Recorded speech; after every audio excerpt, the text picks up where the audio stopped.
Éviter la fracture numérique, comment garder le lien avec les apprenants. Je tiens à remercier très sincèrement Ferdinand Cazin, qui est chargé de mission à PAP, donc, qui est le réseau national des APP et qui est en charge du label qualité APP.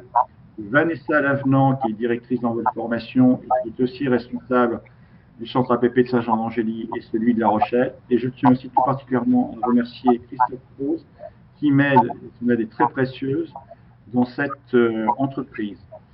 Christophe l'a rappelé, il y a un chat qui est ouvert, donc on sera chargé d'interpeller nos intervenants pour leur faire part de vos questionnements. On est sur un format de 45 minutes. Je pense qu'on continuera, nous, au niveau de Cap Métier, à organiser des webinaires sur ces thématiques-là. Je crois que c'est prioritaire. Et je vous souhaite un bon temps d'échange. Et encore mille merci à nos intervenants qui se mobilisent par rapport à ces particularités d'aujourd'hui. Donc, merci à Ferdinand et merci à Vanessa. La question qui nous est posée, je vais répondre tout de suite. Pourrait-on récupérer le diapo ensuite? Oui. Nous avons demandé l'accord à Ferdinand et à Vanessa. Le webinaire est enregistré, donc il sera diffusé. Et puis, parallèlement à ça, on organise aussi d'autres travaux avec nos collègues et donc on vous tiendra informé en temps et en heure.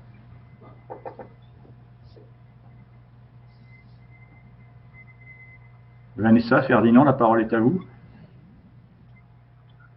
Allez, Ferdinand. Je prendrai la parole ensuite. D'accord, donc déjà peut-être un petit mot sur la PAP, sur le réseau des APP.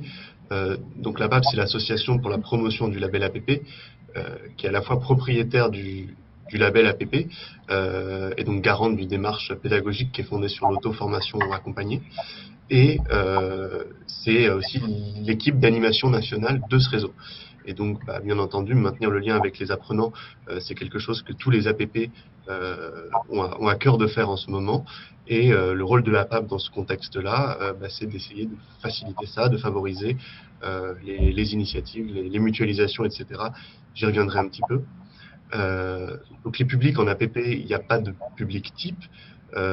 Mais de fait, la grande partie des publics sont en formation pour acquérir des savoirs de base, sont des publics peuvent être éloignés de l'emploi, avec des problématiques qui peuvent être spécifiquement en lien avec l'apprentissage, comme l'illettrisme, l'électronisme, et parfois des problématiques annexes. On en parlera, je pense, aussi un petit peu au cours de la présentation, des problèmes personnels, des parcours de vie qui font que la formation, l'apprentissage n'est pas forcément quelque chose de simple, n'a pas été jusqu'à présent quelque chose de simple, d'où l'enjeu particulièrement important dans des moments où la formation se retrouve perturbée, de garder ce lien. Donc la crise sanitaire actuelle, la question du confinement, c'est quelque chose qui bien sûr questionne un peu les deux facettes de la PAP, la facette qualité et la facette animation de réseau. Aujourd'hui, bien sûr, je vais plus parler de la facette animation de réseau. Et comme également la PAP n'est pas en contact direct avec les apprenants, on va d'abord être sur le témoignage de Vanessa, de l'APP de Saint-Jean-d'Angély et de La Rochelle. Et puis moi, mon rôle, ce sera davantage de rebondir sur ce qui est évoqué et où un lien peut être fait avec la dynamique réseau, avec l'animation d'un réseau.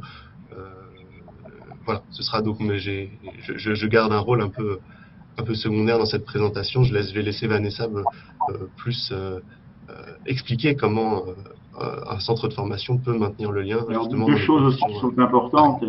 On a échangé, on a préparé. Une chose qu'il ne faut pas non plus oublier, c'est qu'on va garder le lien avec les apprenants. Mais je pense que Vanessa nous en parlera. C'est aussi garder le lien avec les formateurs parce qu'on est dans des situations qui sont extrêmement atypiques et il est extrêmement important de garder le lien avec nos équipes. C'est exactement ça. Alors bonjour à tous et à toutes. Donc je suis Vanessa Lavenant, je suis directrice du centre de formation en vol formation à Saint-Jean-d'Angély et à La Rochelle. Nous sommes donc centre APP et donc nous nous faisons partie du réseau donc des APP. Je suis également en tant que libérale, coach professionnel et sophrologue, ce qui pourra expliquer peut-être une dimension un petit peu de l'accompagnement de l'humain qui est aussi au cœur de cette présentation.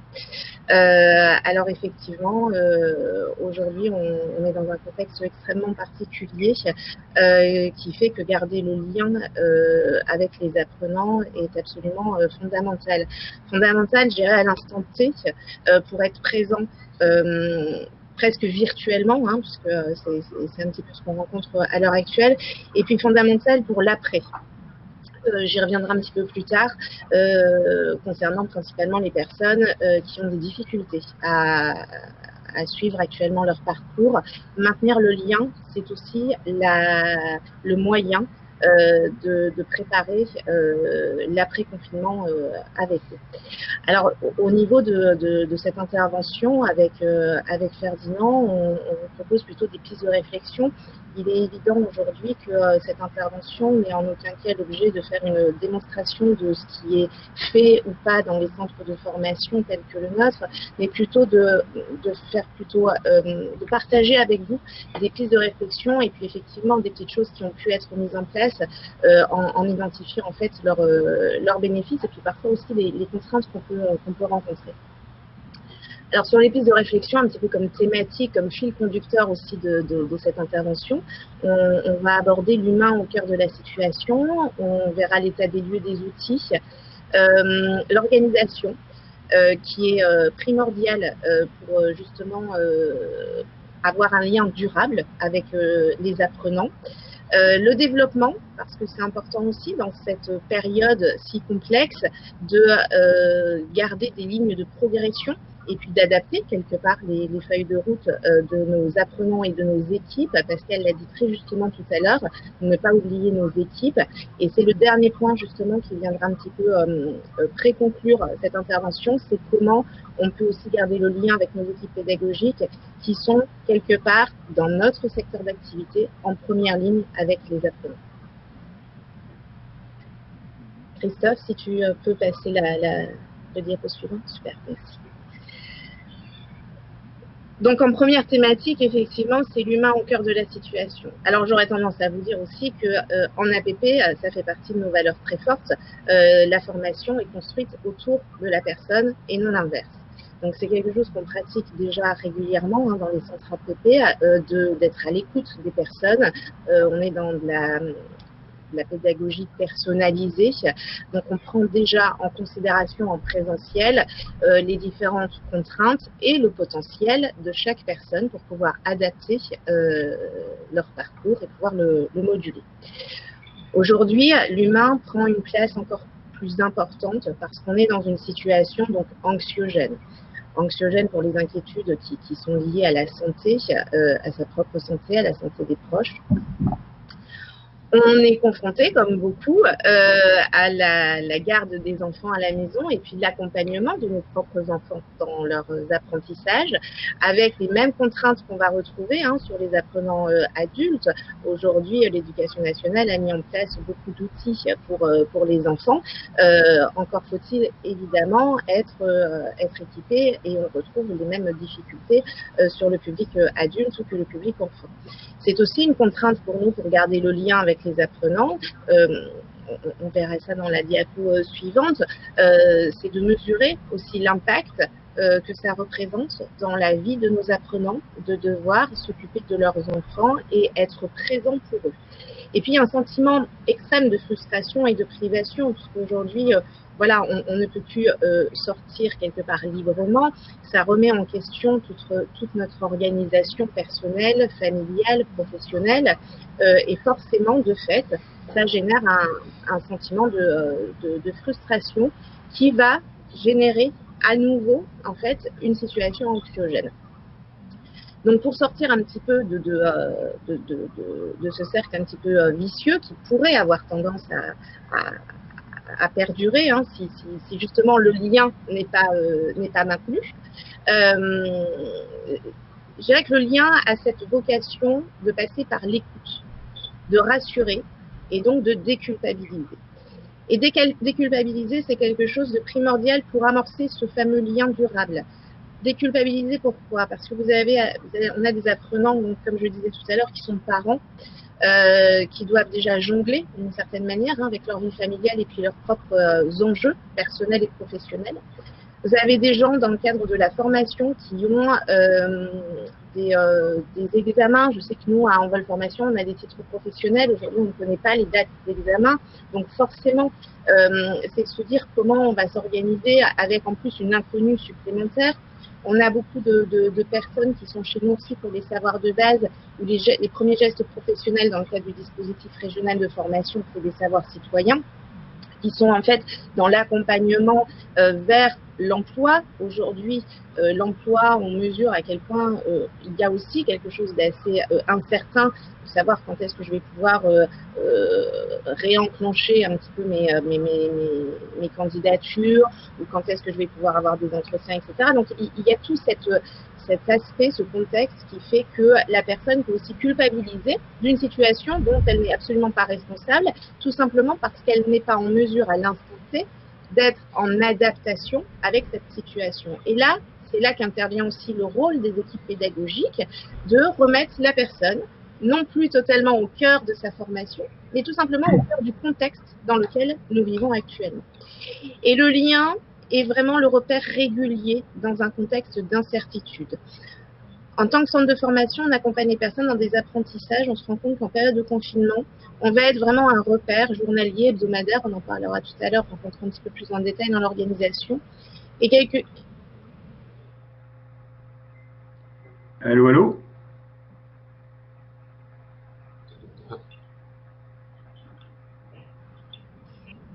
Voilà sur la partie l'humain au cœur de la situation. Je ne sais pas si Ferdinand ou Pascal, vous souhaitez éventuellement rajouter quelque chose.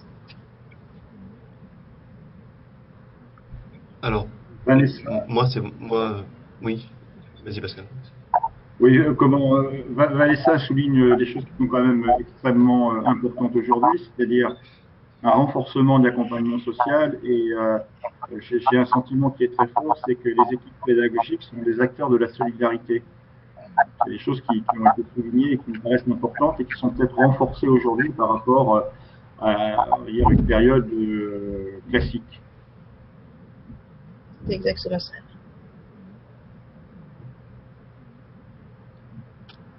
Oui, c'est une dimension importante effectivement je pense dans les valeurs qui sont communes aux APP, ça c'est certain. Je crois que c'est commun au-delà des APP, c'est aussi commun à l'ensemble des organismes de formation, parce que nous sommes actuellement en train de recueillir la parole d'acteurs d'organismes de formation qui mettent en place la formation à distance.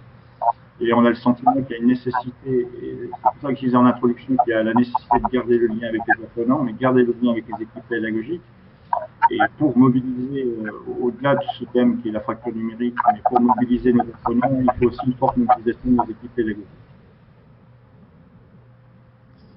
Tout à fait. Et c'est pour ça qu'il était essentiel d'aborder aussi l'accompagnement des équipes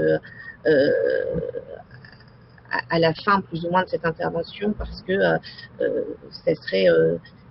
ça serait complètement incohérent de pouvoir parler d'un lien avec les apprenants si les équipes pédagogiques ne sont pas elles-mêmes correctement, entre guillemets, accompagnées. Alors, pour rentrer un petit peu plus dans le sujet, effectivement, qui dit formation à distance dit outils. Alors, l'intervention n'est pas axée sur la manière de construire une formation à distance. On reste sur la notion de lien. Et pour pouvoir garder le lien, il y a eu plusieurs étapes. Alors, concernant l'apprenant, c'est le questionnement sur les outils disponibles. Pour pouvoir mettre en place ce fameux lien, la question c'est de demander effectivement à l'apprenant quels sont les outils qui sont disponibles chez lui, autour de lui. Et j'ai précisé qu'à ce stade, il faut différencier l'existence de l'outil et la capacité à l'utiliser. Voilà, c'est très important, j'y reviendrai après, puisque finalement on se rend compte que semaine passant, on se met à utiliser des outils qui au démarrage n'étaient pas utilisés, parce qu'on va aussi accompagner l'apprenant dans l'utilisation de cet outil-là. Je reviendrai précisément sur le cas des smartphones un petit peu plus tard, qui a été quand même le bon exemple chez nous de l'évolution, entre guillemets, de son utilisation. Interroger sur l'organisation et les contraintes, c'est ce qu'on a abordé dans la précédente diapo, c'est-à-dire ces parents qui doivent aussi s'occuper des enfants et être présents pour eux aussi dans leur apprentissage pour pouvoir bien structurer la journée. Et puis, je dirais aussi le côté très technique, c'est-à-dire que c'est pas parce qu'on a un ordinateur ou un téléphone qu'on a le réseau fiable qui va avec.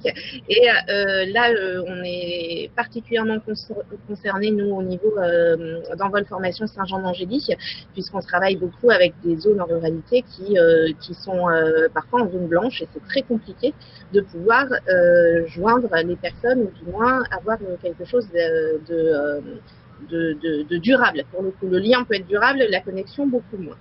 En Envol Formation, la partie de questionnement sur les outils disponibles, on l'a effectué le 16 mars, la veille du confinement. On l'a effectué par sondage téléphonique et j'ai mobilisé les équipes pour que chacun et chacune puisse prendre contact avec les stagiaires pour justement anticiper un maximum la continuité pédagogique au plus vite. Donc, on a fait ce sondage par téléphone le 16, ce qui a permis une mise en pratique dès le 17 en fonction des outils qui nous avaient déjà été transmis par les stagiaires.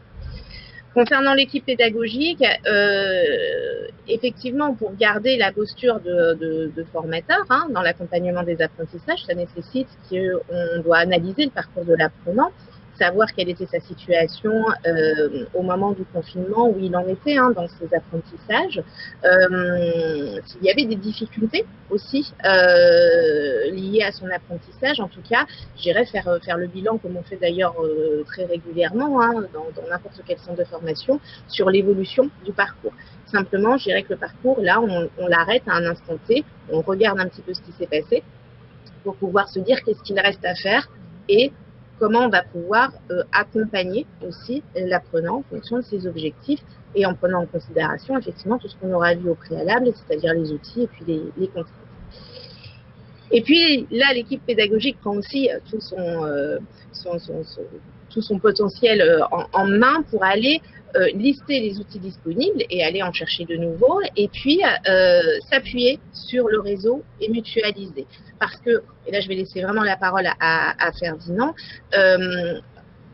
soyons très honnêtes, on a été aussi un peu pris par le temps. Donc à un moment donné, il faut qu'on mette quelque chose en route avec des moyens qu'on va chercher à droite, à gauche, qui existent ou qui n'existent pas dans le centre de formation.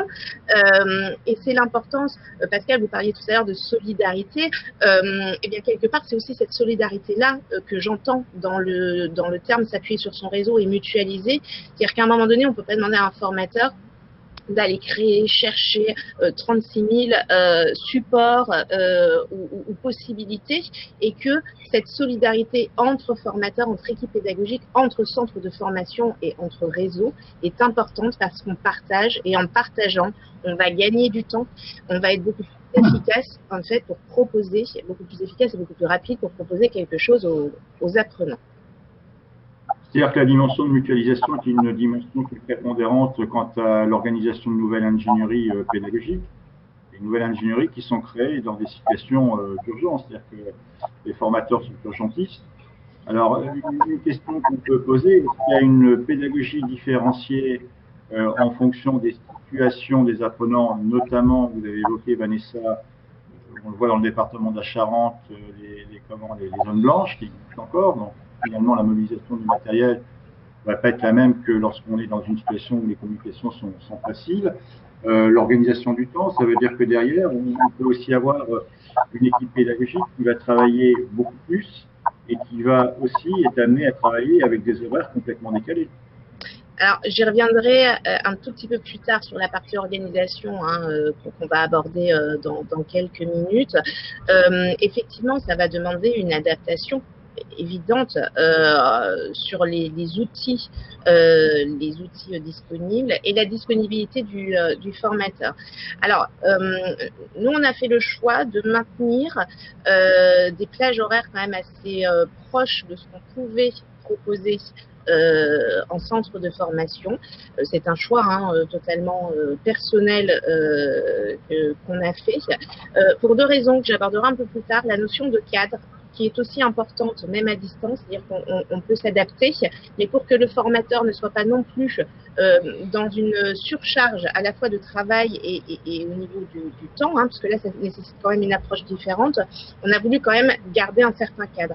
Par contre, effectivement, la personnalisation au niveau des horaires dont vous parliez, Pascal, se fait à l'intérieur de la journée. Et je donnerai à titre d'exemple tout à l'heure un petit peu une journée type qu'on a pu mettre en place dans notre centre. Il en existe 36 000 autres, mais c'est pour bien montrer que finalement, on va plutôt découper la journée en faisant du travail collectif et individuel, plutôt que de modifier vraiment les horaires à la fois des stagiaires et à la fois ceux des formateurs.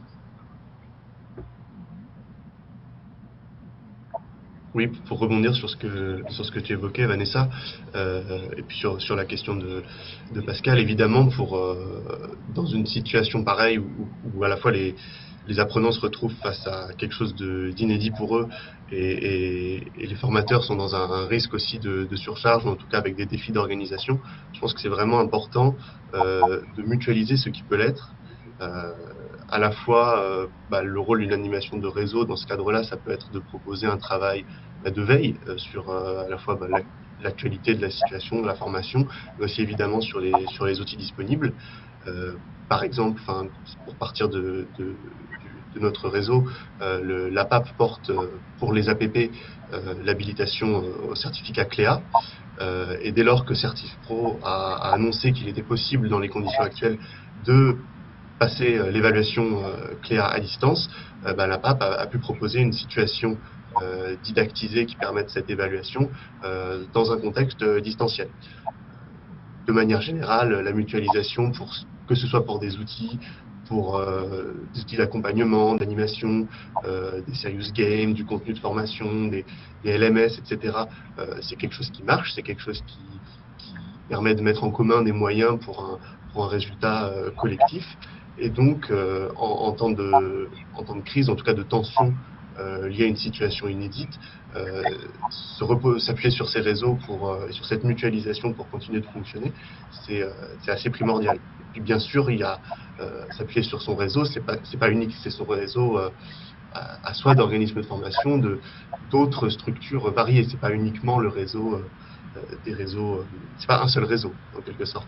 Je pense par exemple à la NLCI, le FOD, des structures comme ça qui peuvent proposer chacune en fait dans leur domaine d'expertise rapidement des contenus, des guides, même des webinaires comme celui-ci, de l'information en fait et des outils pour continuer à fonctionner en situation d'urgence. C'est exactement ça. Christophe, est-ce que c'est possible d'avoir le slide suivant, s'il vous plaît?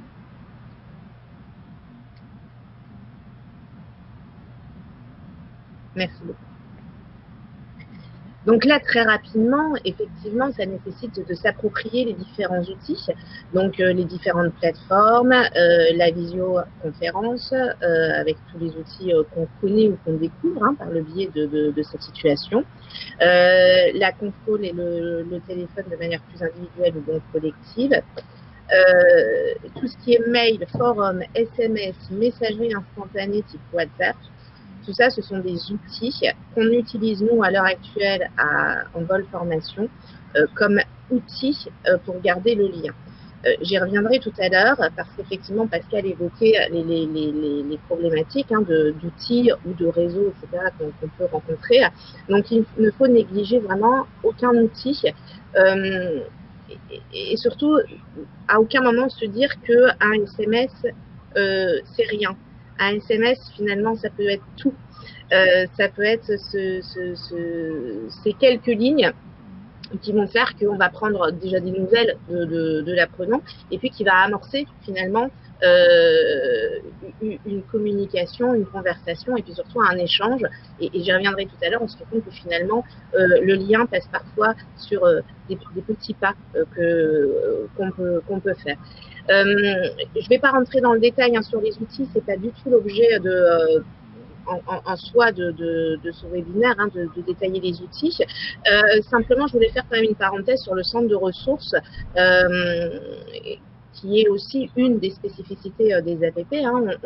On propose à nos apprenants de la formation, donc l'auto-formation accompagnée, et notre centre de ressources existe entre guillemets physiquement chez nous, et on apprend en fait tout au long de la formation en présentiel aux apprenants de gagner en autonomie sur la recherche d'informations, sur la réalisation d'exercices avec le formateur qui intervient en tant que facilitateur.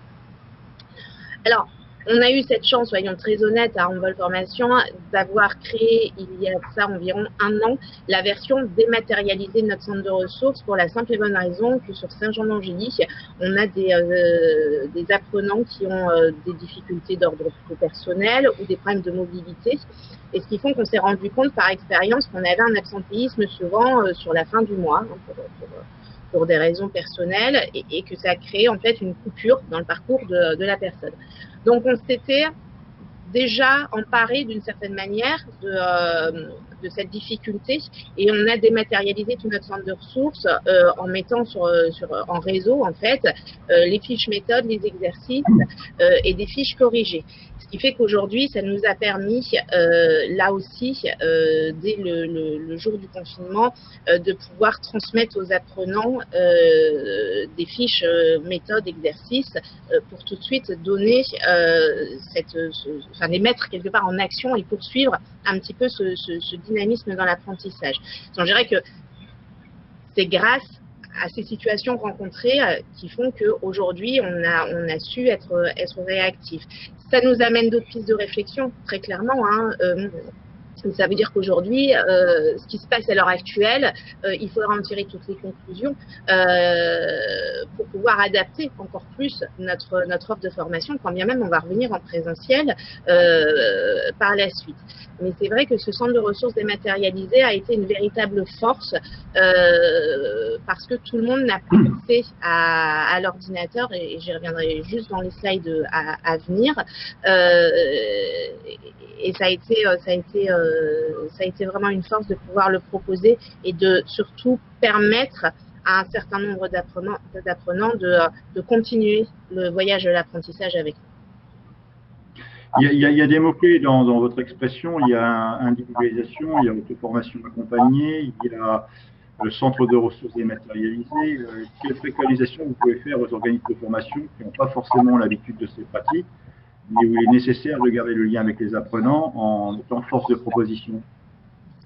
Alors, je pense pas être en mesure forcément de donner des quelconques conseils. Simplement se dire aujourd'hui, et on va le voir en plus dans la slide juste après, c'est-à-dire que aujourd'hui on peut créer une fiche méthode, un exercice. Alors nous, effectivement, tout ce travail-là, il était fait en amont de par aussi notre spécificité APP.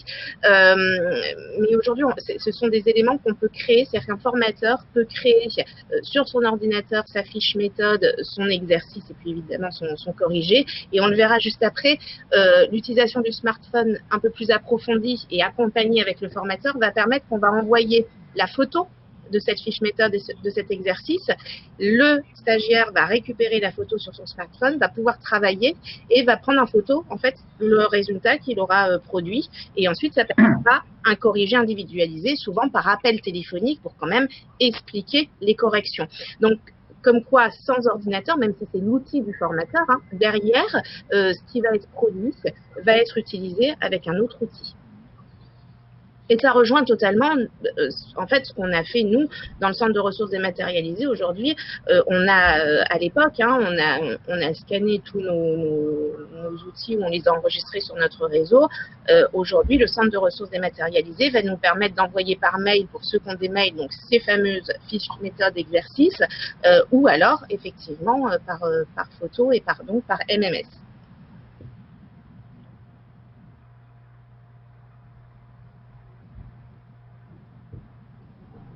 J'ai terminé sur cette partie-là, s'il n'y a pas d'autres questions. Non, c'est très bien.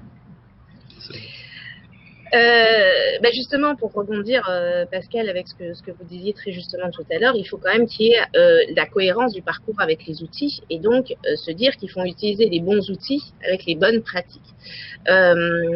Adapter les pratiques avec les outils, c'est de se dire l'apprenant va nous dire j'ai un smartphone, je ne sais pas forcément trop l'utiliser à part pour téléphoner, et honnêtement c'est déjà très bien puisque c'est ce qui va quand même permettre de lancer en fait ce fameux lien, et la question c'est comment on va le développer. Eh bien, on a accompagné sur les 2 semaines là qui viennent de s'écouler des apprenants à utiliser correctement leur smartphone. Alors ce n'est pas non plus l'objet du webinaire, et je crois avoir entendu dire qu'il y avait peut-être d'ailleurs des webinaires sur ce sujet, hein, sur le développement. On souhaite, pardonnez-moi de vous couper, on souhaite avec Christophe organiser un webinaire sur l'usage du smartphone en formation, sur des choses extrêmement simples. Et voilà. On s'aperçoit que le taux d'équipement en smartphone est quand même relativement important.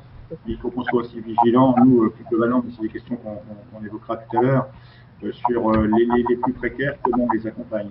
C'est ça. Exactement, c'était exactement ça. On s'est rendu compte aussi à la suite, nous, de notre sondage effectué le 16, hein, et qu'on a continué par la suite, que on atteint quand même 98% de nos stagiaires qui ont un téléphone portable. Donc aujourd'hui, l'outil à privilégier, c'était déjà celui-ci, pour au moins amorcer quelque chose. Ensuite, on le développe. Et effectivement, dans le cadre du développement, on a accompagné des stagiaires dans l'utilisation de leur téléphone portable pour leur permettre de prendre des photos et puis de les envoyer, puisque quand même on a une majorité de stagiaires, hein, qui ont ces forfaits qui permettent quand même d'envoyer des MMS. Alors je vous cache pas quand même qu'on a fait un accompagnement technique, hein. On a des personnes pour qui par exemple la configuration pour envoyer un MMS n'était pas faite, donc on les a accompagnés là-desdessus, mais du coup c'est très bien, ça permet aussi de développer d'autres compétences et c'est plutôt chouette, et c'est surtout très bien reçu par les apprenants, c'est-à-dire qu'ils apprécient découvrir, apprendre, et ça à aucun moment ça n'a été vécu comme une contrainte. Et effectivement, on est passé par les photos et c'est plutôt chouette parce que pour les personnes qui n'ont pas d'outils numériques, c'est vraiment la manière qu'on a de pouvoir continuer les apprentissages. J'ai indiqué à ce stade des outils et de cet état des lieux le fait de maintenir le questionnement régulier sur les outils, parce que comme je le disais au démarrage, quand on questionne les apprenants au démarrage, on a beau demander quels sont tous les outils disponibles, le réflexe va être aussi de nommer les outils qu'on a l'habitude d'utiliser, alors que le fait de continuer quelque part le questionnement, ça permet de se rendre compte que, ah oui, il y a peut-être cet ordinateur de mon fils, je ne sais pas l'utiliser, mais c'est vrai qu'il est là, il existe. Et puis là, ça nous permet, nous, de récupérer des billes pour savoir un petit peu comment on va pouvoir intégrer ces outils-là par la suite. Et ça va enclencher, en fait, ce fameux développement sur la pratique donc, des outils. Et je dirais que, pour résumer quelque part, hein, cet aspect des outils, ça va permettre la continuité du parcours de formation, la fiabilité des apprentissages et évidemment la qualité de l'apprentissage. Et là, je vais laisser clairement la parole à Ferdinand.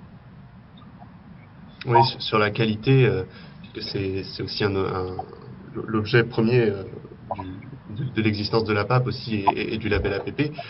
Si on devait résumer vraiment en une phrase ce que c'est que la qualité pour nous, c'est vraiment être en capacité d'accompagner tout apprenant dans un parcours de formation qui lui convienne, qui corresponde à ses besoins, quelle que soit sa situation. Et ça, c'est quelque chose que je crois que ça se voit tout à fait dans ce que Vanessa, dans ce dont Vanessa témoigne sur son territoire.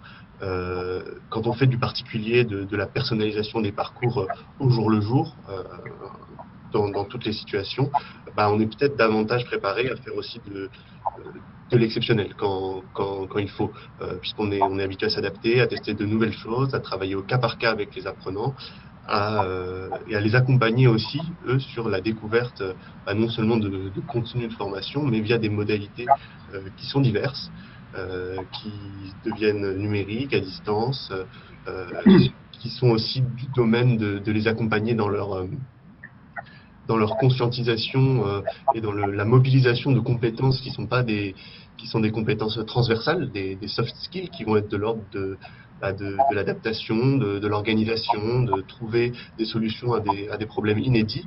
Et je pense que c'est vraiment très important d'avoir une posture dans la formation qui est l'accompagnement, bien sûr, dans l'apprentissage, on va dire, au sens un peu strict du contenu de formation, mais évidemment dans l'accompagnement de tout ce qu'il permet et qui contribue aussi en grande partie à la valeur ajoutée d'une formation aujourd'hui, c'est apprendre à apprendre, apprendre à travailler, apprendre à trouver des solutions aux problèmes, à se faire confiance, et voilà. Et toute cette situation de confinement, finalement, c'est bien entendu, ça perturbe l'organisation des formations, mais ça peut aussi être pris comme une situation d'apprentissage, comme quelque chose comme une opportunité aussi pour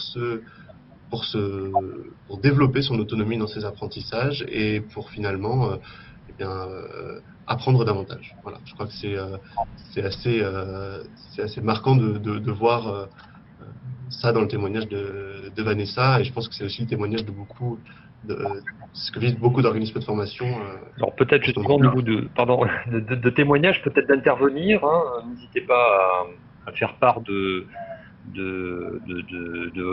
voilà, votre pratique, en tout cas sous forme de chat, pour savoir quel type d'outils vous utilisez ou des remarques concernant justement cette phase, ces outils-là. Oui, Pascal. Oui, j'ai le sentiment dans vos expressions que les lignes sont en train de bouger. Bon, nous sommes au niveau de Capitchi extrêmement sensible aux notions de qualité. On a été agité par la réforme de la formation professionnelle. J'ai l'impression, en vous écoutant, qu'il y a quelque chose qui est beaucoup plus renforcé, c'est l'accompagnement, on va dire, des bénéficiaires d'une action de formation. Il y a certainement un point de vigilance, c'est comment les financeurs peuvent s'emparer finalement de cette dimension qui apparaît et qui est renforcée dans l'accompagnement. Christophe le rappelait, vous qui êtes auditeur, n'hésitez pas aussi à nous faire part de vos témoignages dans l'espace chat, parce que je crois que c'est important. Donc il y a aussi des choses qui devront à l'avenir être stabilisées. Dans notre temps préparatoire, on a évoqué avec Vanessa et puis avec Ferdinand le fait que les référentiels qualité, les certifications et labels pourront à terme bouger dans un futur proche. Et cette notion de renforcement, de centration très forte sur l'apprenant, elle nous paraît extrêmement importante. On le voit, c'est-à-dire que le sentiment, enfin, moi, ce que je perçois dans vos propos, c'est qu'il y a employé la notion d'acteur de la solidarité. J'ai l'impression que cette solidarité apprenante, elle est de plus en plus manifeste, même si elle existe depuis toujours. Mais elle est de plus en plus manifeste et nécessaire parce qu'il y a une distance, mais il y a cette particularité aussi du confinement. C'est exactement ça. Ça prend une place prépondérante là, à l'heure actuelle. Ça, c'est certain. Christophe, on peut passer éventuellement voilà, au diapo suivant. Alors, pour parler un petit peu plus de l'organisation, ça nécessite, et c'est pour rebondir un petit peu hein, sur ce que disait Pascal tout à l'heure, hein, sur cette notion d'adaptation aussi, d'organisation, de planning, ça nécessite quand même une structure pour garder ce lien, puisqu'effectivement, habituellement, on va être sur des groupes qui arrivent au même moment, qui partent au même moment, et pour lequel, alors en APP, on crée déjà des sous-groupes hein, pour adapter en fonction des niveaux, des objectifs, etc. Mais là, c'est vrai que ça représente une dimension encore plus large, cette organisation à distance. Alors, on a fait le choix d'associer des moments communs et des moments individuels à distance. Et j'y reviendrai tout à l'heure dans le diapo, je crois que c'est la diapo suivante, où j'ai fait un petit schéma très basique, mais simplement pour appuyer certains propos d'organisation. C'est vraiment primordial d'associer quand même des moments communs où il y a un échange avec les apprenants entre eux, comme on pourrait l'avoir dans une salle de formation. Et puis le côté individuel, effectivement, va permettre d'appeler un apprenant pour l'accompagner sur un apprentissage, comme je disais tout à l'heure, pour lui apporter des corrections hein, sur un exercice qu'il aura fait, ou tout simplement pour lui proposer des idées d'apprentissage en prenant en compte son quotidien comme vraiment terrain d'apprentissage. C'est important de rythmer la journée.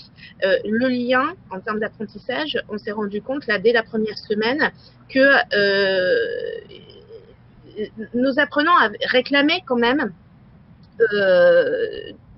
une forme de rythme. Rester dans l'action. Alors, on prend en considération hein, les contraintes de chaque personne, hein, qu'elles soient familiales ou autres. On les intègre et puis on va concocter d'une certaine manière le planning de la personne. Et puis, chaque planning, eh bien, on va essayer de se dire que sur certaines plages horaires, on essaye de les réunir ou alors on leur donne rendez-vous pour un entretien téléphonique. Et j'y reviendrai tout à l'heure parce que, encore une fois, cette notion de repère, elle est réellement attendue. Ça, c'est quelque chose qui a été flagrant dès la première semaine, c'était les rendez-vous téléphoniques, les rendez-vous Zoom, les apprenants les attendent réellement. On s'appuie sur le quotidien des stagiaires pour les apprentissages. Je vais partager très rapidement avec vous une très belle histoire qu'on vient de vivre en vol formation. On s'occupe d'un groupe inclusion linguistique à La Rochelle. Et on a une des personnes voilà, qui d'ailleurs, en passant, s'exprimait très peu dans le groupe. Et quand elle est venue pour la première journée à Envol, était venue avec sa fille, puisqu'elle parlait pas trop bien le français, et du coup, elle n'était pas à l'aise, elle se sentait pas à l'aise avec le regard aussi des autres personnes. Et puis, très rapidement, dans le groupe, voilà, la formatrice l'a accompagnée hein, pour qu'elle puisse aussi, je dirais, prendre part à certaines discussions. Ça faisait partie totalement intégrante de son parcours de formation.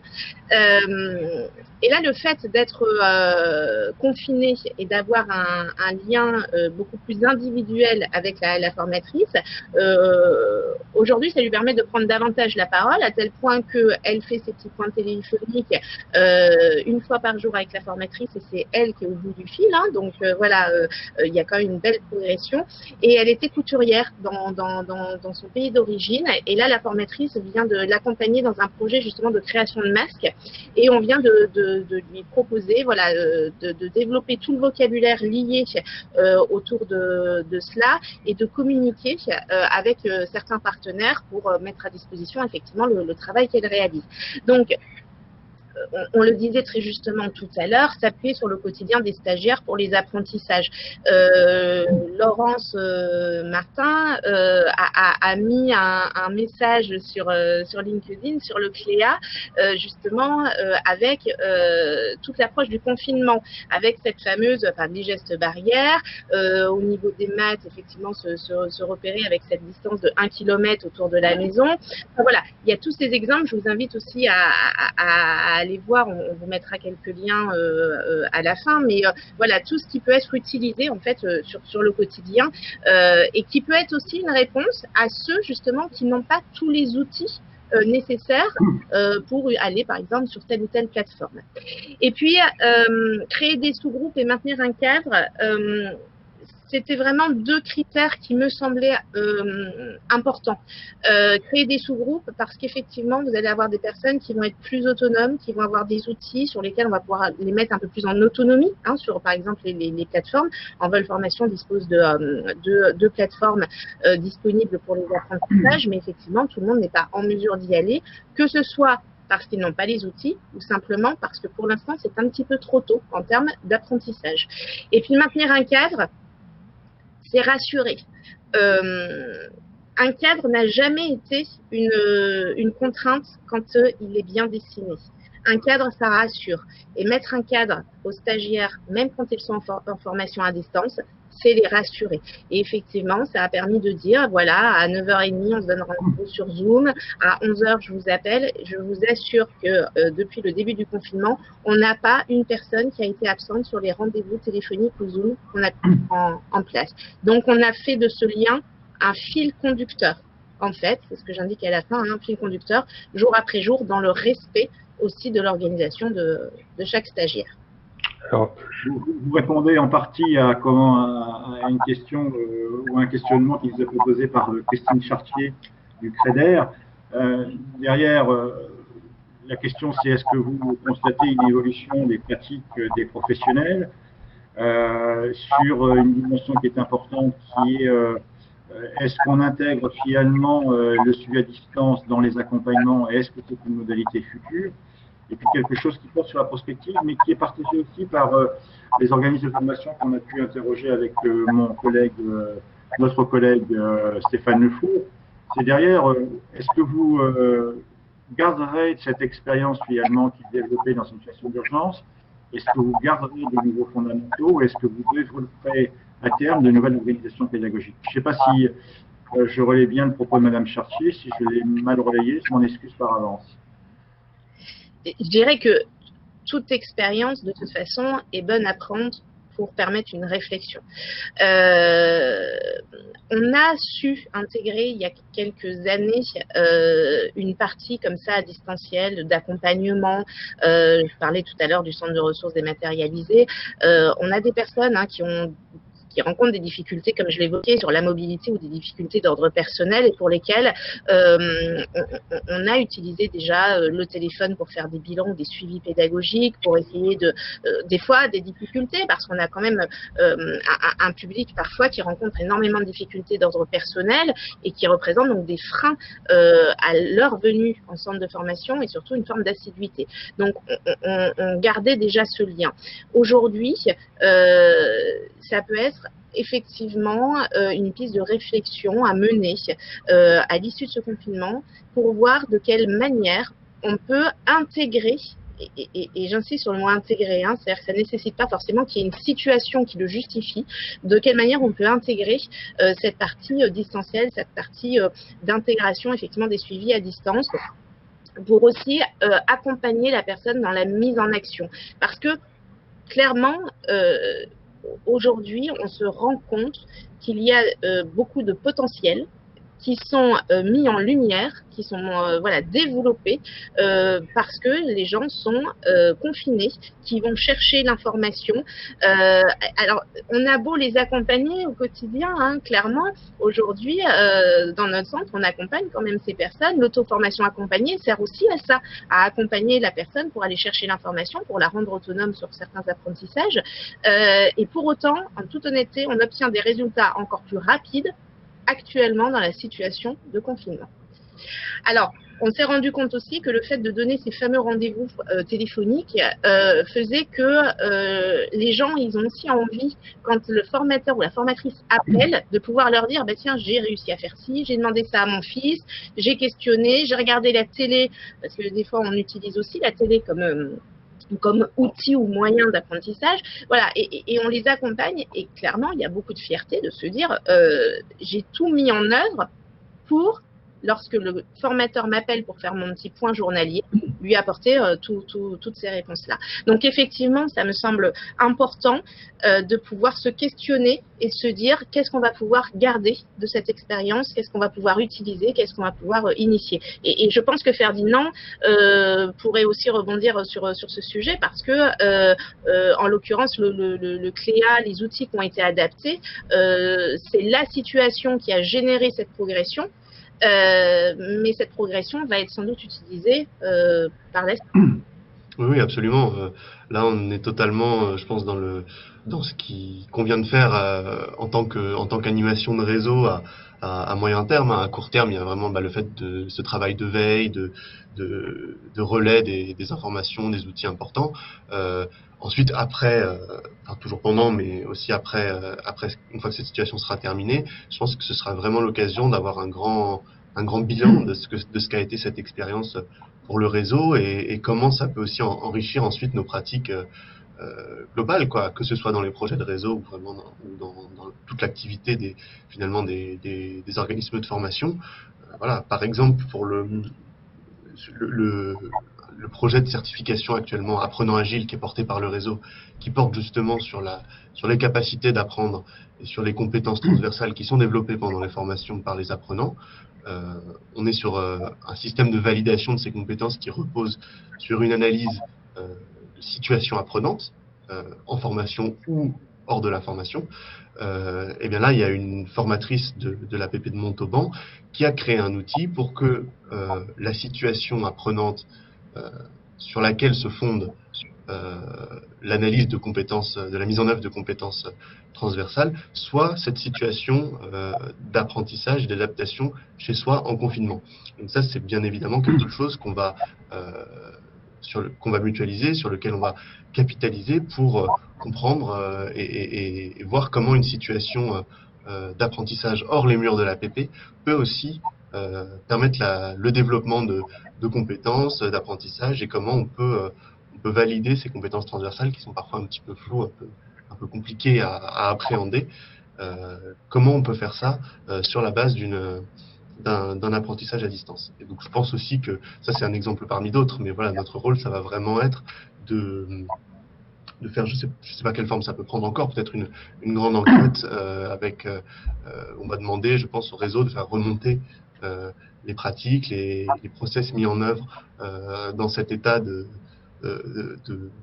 exceptionnel, de manière à nourrir par la suite les pratiques du réseau et tous les projets qu'il portera voilà, pour le reste.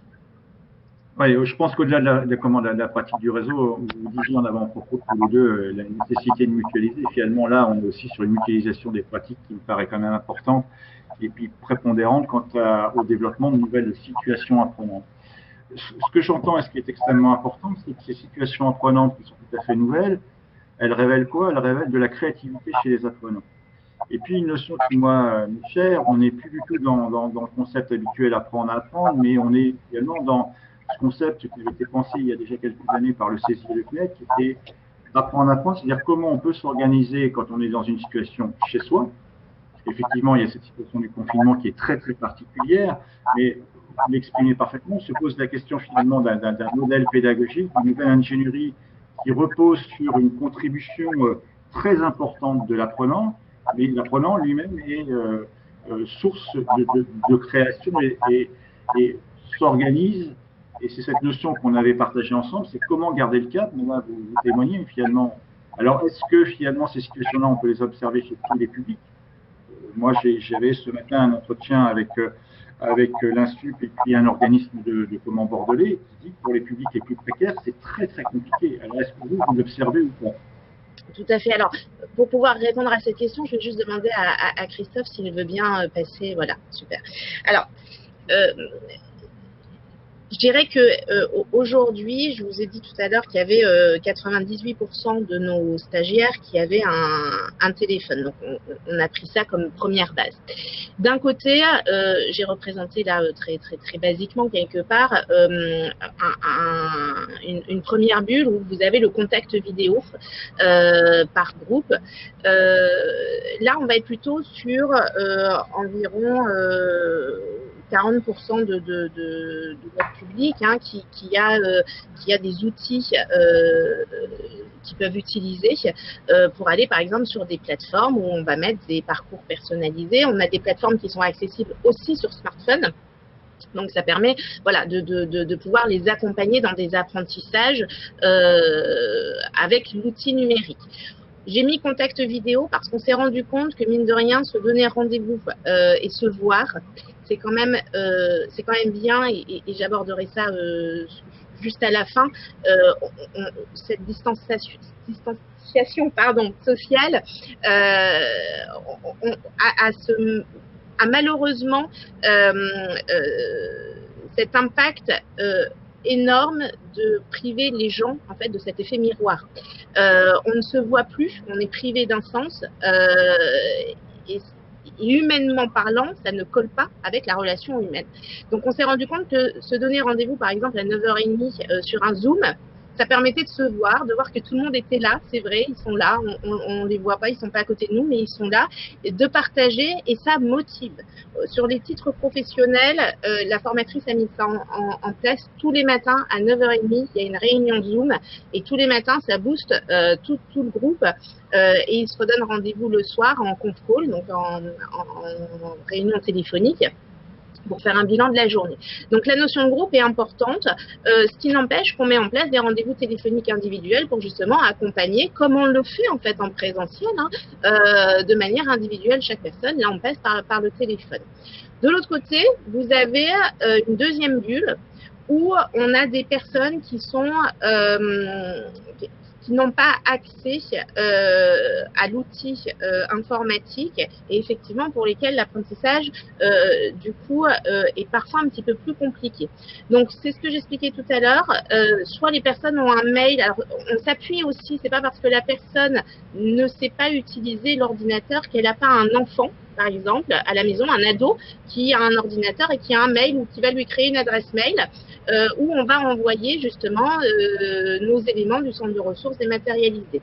Si toutefois ces options-là ne sont pas possibles ou disponibles, on a mis en place effectivement un apprentissage de l'utilisation du smartphone. Et comme j'expliquais tout à l'heure, on va prendre en photo et on va fonctionner en photo avec des rendez-vous téléphoniques individuels.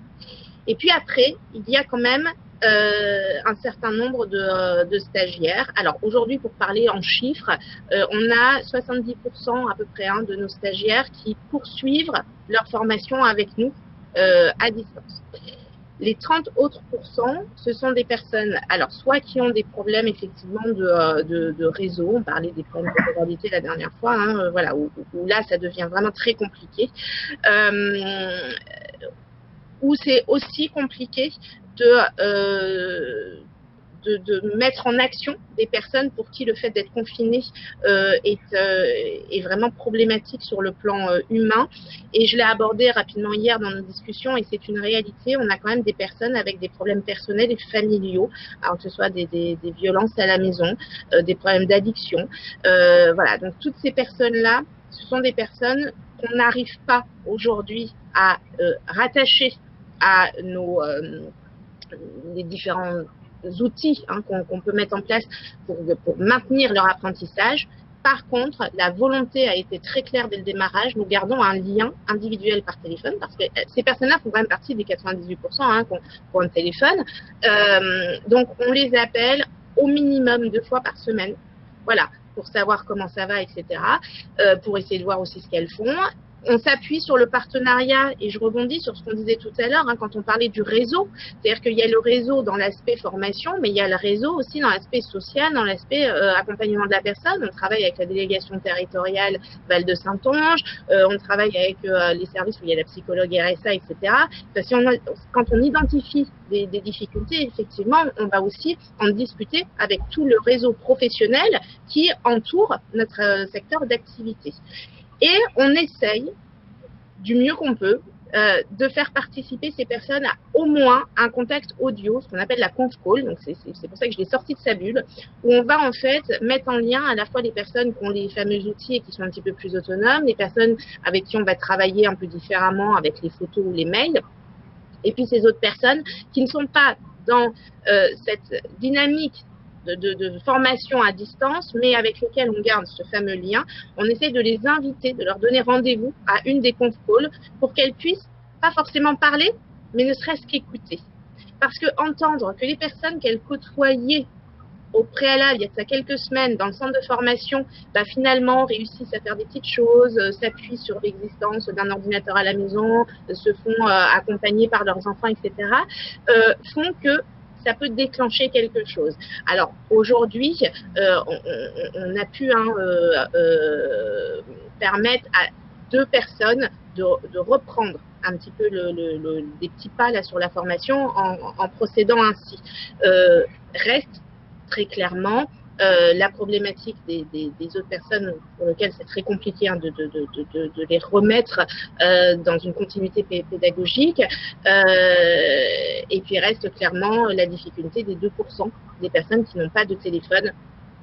Et on est obligé de respecter là aussi les règles sanitaires, c'est-à-dire que on sait très bien qu'on a des stagiaires qui se connaissent les uns les autres, mais il n'est pas entendable de demander à un stagiaire d'aller voir telle personne. Voilà. Donc, on s'appuie plutôt pour ces personnes-là sur justement le réseau de professionnels, puisque c'est aussi des personnes qui vont être suivies, par exemple, par des conseillères en insertion professionnelle chez nous ou dans d'autres structures. Donc, on va essayer plutôt de trouver des alternatives comme ça pour que les professionnels dont leur mission est aussi de se déplacer chez les personnes puissent aller voir un petit peu comment ça se passe. Donc, ce réseau-là existe et on s'appuie aussi particulièrement dessus.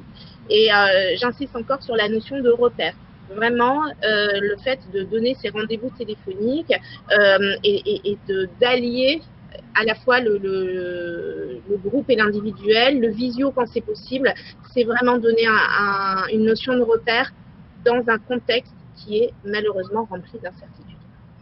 Je me permets de vous interrompre parce qu'il est midi, donc voilà, c'est juste au niveau du timing, je me fais garder du temps. Hein.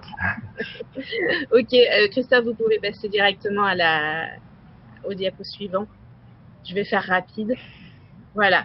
Les nouvelles feuilles de route pour progresser, donc c'est tout simplement pour maintenir la motivation, préserver une dynamique. Je vais de ce fait transmettre tout de suite la parole à Ferdinand qui je pense, a des choses forcément très intéressantes à dire sur s'ouvrir au champ du possible.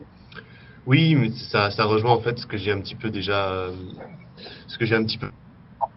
le fait de rester à l'écoute de tout ce qui se fait en cette période pour construire aussi la résilience, la suite, quoi.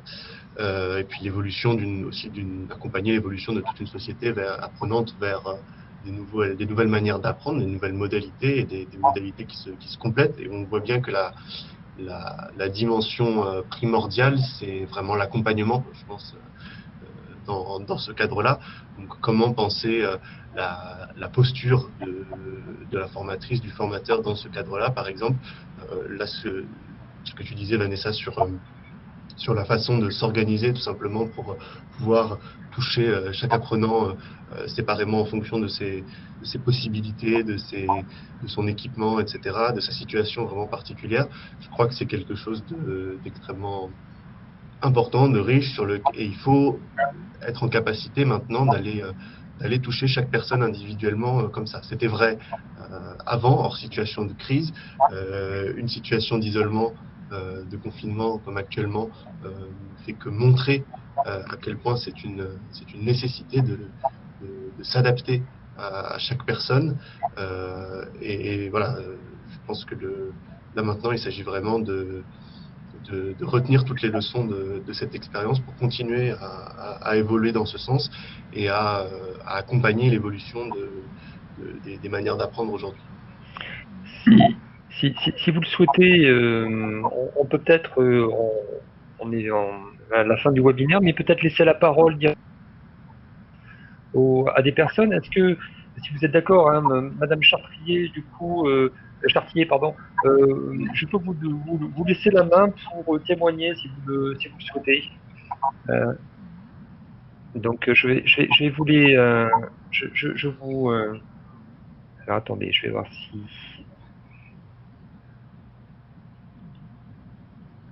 Oui, bien excusez-moi. Donc du coup, c'est pas possible techniquement. Je suis vraiment désolé. Mauvaise attention. Mais merci pour votre témoignage. Donc vous précisez par rapport à ce qui vient d'être dit, en tout cas pour l'accompagnement des publics très précaires, disposant uniquement du téléphone, nous sommes avant tout dans le maintien du lien, donc rassurer, identifier des détresses, fixer des objectifs pas à pas, La situation a souligné la nécessité d'inclure très rapidement l'usage du smartphone au-delà du téléphone dans nos accompagnements, lorsqu'il s'agit du seul outil en possession des personnes. Donc, ça montre bien effectivement l'évolution par les professionnels par rapport à ce qui dit au niveau des outils et notamment du smartphone.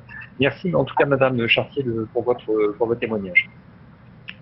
Et puis, je soulignerai quand même, pardonne-moi Christophe, Charlotte Martinet qui soutient ce propos et qui dit finalement les gens en difficulté se révèlent et quelque part se relèvent aussi. Je ne sais pas si le propos est exact, mais bon, je crois que le fait d'avoir une forte concentration sur le public, je crois que c'est extrêmement important pour eux sur le plan identitaire.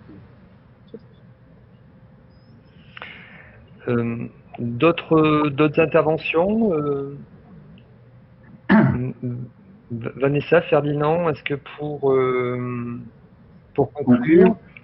Alors voilà, très rapidement, parce que du coup, on n'aura pas le temps, mais ça fera peut-être l'objet d'un autre webinaire sur l'accompagnement des équipes pédagogiques, parce que c'est vraiment voilà, quelque chose de très important. Juste, Christophe, si c'est juste possible de mettre juste voilà visuellement, je vais pas m'étendre dessus au vu de l'heure, et puis pour permettre aussi à Ferdinand de conclure, c'est important d'accompagner les équipes pédagogiques sur le plan technique, c'est-à-dire s'il y avait des réunions pédagogiques, les maintenir, que ce soit en conf call ou en visio, hein, pour aussi permettre d'échanger des pratiques, ne pas hésiter à utiliser ce temps-là aussi pour la formation en ligne des équipes, utiliser les nouveaux outils, la mise en place du réseau dynamique et réactif, et j'insiste sur l'accompagnement sur le plan psychique des équipes pédagogiques, parce que c'est aussi apprendre à travailler en mode dégradé. Aujourd'hui, même si la qualité est là, la manière d'amener le travail est différent, ce qu'on appelle le mode dégradé, et c'est important dans la posture de formateur de pouvoir l'accepter. Et ça, c'est aussi le rôle des managers dans les centres de formation, de pouvoir rassurer les équipes sur ce point-là. On travaille beaucoup par écrit, je ne vais pas rentrer trop dans les détails, mais c'est important voilà, de se familiariser aussi avec ce mode de communication qui peut paraître un petit peu plus abrupt en mode lecture, et du coup qui de fait génère pas mal d'interprétations sur l'écrit puisqu'il n'y a pas d'intonation. C'est quand même aussi un exercice un petit peu différent et parfois complexe. L'absence d'effet miroir, je ne vais pas revenir dessus, on en a parlé tout à l'heure, on peut plus s'appuyer sur le non-verbal, donc on se prend un petit peu toute l'info d'un seul coup.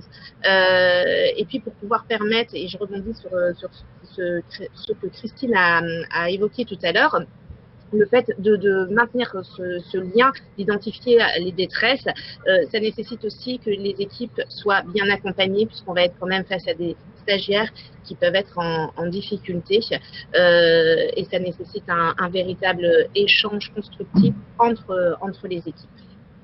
Oui, voilà. Ferdinand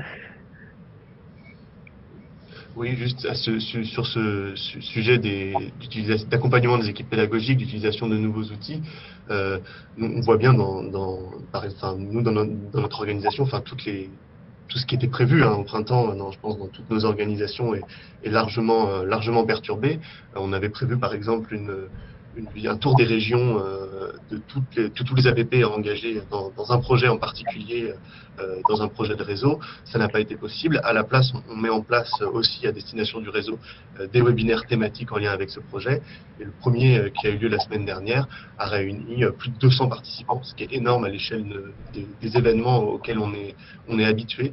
Donc on voit aussi que cette situation particulière, faut aussi comprendre comment faire un lien qui est différent, comment maintenir un lien différemment de ce dont on a l'habitude, et prendre aussi ça quelque part comme des opportunités parfois de toucher peut-être plus de monde différemment, mais en même temps sur on fait aussi évoluer nos modalités à nous et dans notre rapport aux APP, aux centres de formation avec lesquels on travaille. Et pour le moment, c'est pas ça révèle bien sûr il y a des difficultés, mais ça révèle aussi des nouvelles pratiques et des choses qu'on n'aurait pas forcément faites ou qu'on aurait faites différemment. Et ça fait du bien aussi de tester de nouvelles choses et de voir que parfois c'est tout Oui, simplement mais ça réussit. ce qu'on souligne, et moi c'est ce que j'observe, ce qu'on observe avec Christophe, mais ce qu'on partage tous ensemble, c'est qu'il y a une forte mobilisation. Il y a une éthique et une ontologie professionnelle qui est marquée. Je crois que c'est important. Je pense aussi qu'on va vers un nouvel avenir, vers une nouvelle façon de penser la relation avec les apprenants, avec un renforcement qui a déjà été inscrit dans les parcours. Je pense que là, il va être encore beaucoup plus important. Quelque chose que vous avez souligné, le partage, c'est l'accompagnement social. Cet accompagnement-là, dans tous les dispositifs, il a toujours été revendiqué, mais là, c'est un marqueur pour l'organisation des parcours de formation.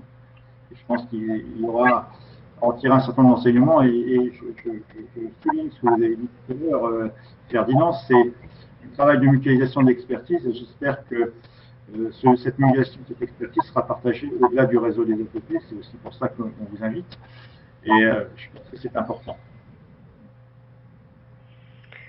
Est-ce qu'il y a d'autres? Oui, je crois que ce sera important, bien entendu, de partager cela au maximum aussi. Peut-être d'autres interventions et on clôturera ce webinaire si vous le souhaitez. D'autres interventions, non? D'autres remarques? Moi, je dirais un mot, c'est ce qui a été souligné, c'est-à-dire l'appropriation, on va dire, des environnements par les formateurs, mais aussi par les apprenants. On peut en témoigner. Vous me pardonnerez éventuellement de ma fragilité en tant qu'animateur, mais c'est mon premier webinaire. Donc, c'est un exercice qui était assez compliqué. On dépasse parfois des impératifs techniques où la technique ne suit pas tout le temps. Mais je crois que c'est une belle expérience, une belle expertise, et puis on continuera notre travail tous ensemble. Bon, mais très bien. Merci aux intervenants. Merci à Vanessa Lavenant et à Ferdinand Cazin pour votre implication, votre témoignage. C'est vrai qu'on se retrouve sur un format aussi effectivement assez court, donc c'est difficile, l'exercice est difficile effectivement. Voilà, il y a pas mal de points en tout cas qui permettraient les discussions permettraient de continuer sur ces discussions, mais bon, on est sujet aussi par rapport au timing aussi, pour permettre de libérer toutes les personnes qui ont suivi. Mais comme le soulignait Pascal, on pourra retraiter d'autres points, peut-être voilà, sous différentes formes, ou différents webinaires, et aborder peut-être d'autres sujets par la suite. On va répondre à une question parce qu'on nous a posé la question. Christophe, cette question nous était adressée quand on organise un webinaire sur l'usage du smartphone en formation. Voilà, par exemple. On va s'empresser et on va tout organiser pour vous satisfaire, amener des réponses. Moi, un très grand merci à Vanessa, un très grand merci à Ferdinand, un très grand merci à Christophe. Sans vous, nous n'aurions pas pu organiser ce webinaire. En tout cas, moi, ça, j'aurais été incapable de le faire. Je suis humble. Merci aussi à ceux qui ont suivi ce webinaire. On garde le lien. N'hésitez pas aussi à nous contacter, nous, Cap Métiers. Et n'hésitez pas non plus à contacter Vanessa et Ferdinand. Mais je sais qu'ils sont tous les deux plus que mobilisés, plus que de raison. Mais on fera un travail aussi de veille. Oui, on fait un travail de veille permanent au niveau de Cap Métiers. Donc, on continue à vous informer le mieux possible. Voilà. D'un point de vue pratique, le diaporama sera en ligne sur le programme de professionnalisation. Pour votre participation, merci beaucoup Pascal et Christophe de nous donner cette opportunité de témoigner. Voilà, c'est important pour nous de garder le lien aussi en ce sens avec vous tous. Voilà, merci. Donc le diaporama sera en ligne sur le site internet de Cap Métiers, sur le programme de professionnalisation, l'action webinaire. En tout cas, vous regardez sur la fiche et à la fin de la fiche, on mettra le diaporama en téléchargement. Et ensuite, une fois que vous allez raccrocher dès la fin du webinaire, vous recevrez automatiquement le replay du webinaire, en tout cas directement sur votre boîte mail. Voilà. Et excusez-nous pour le début du webinaire, on avait quelques soucis techniques, vous avez remarqué. Merci à tous en tout cas, et à bientôt sur d'autres actions. Au revoir. À très bientôt, merci. À bientôt. À bientôt. Au revoir. Merci, au revoir.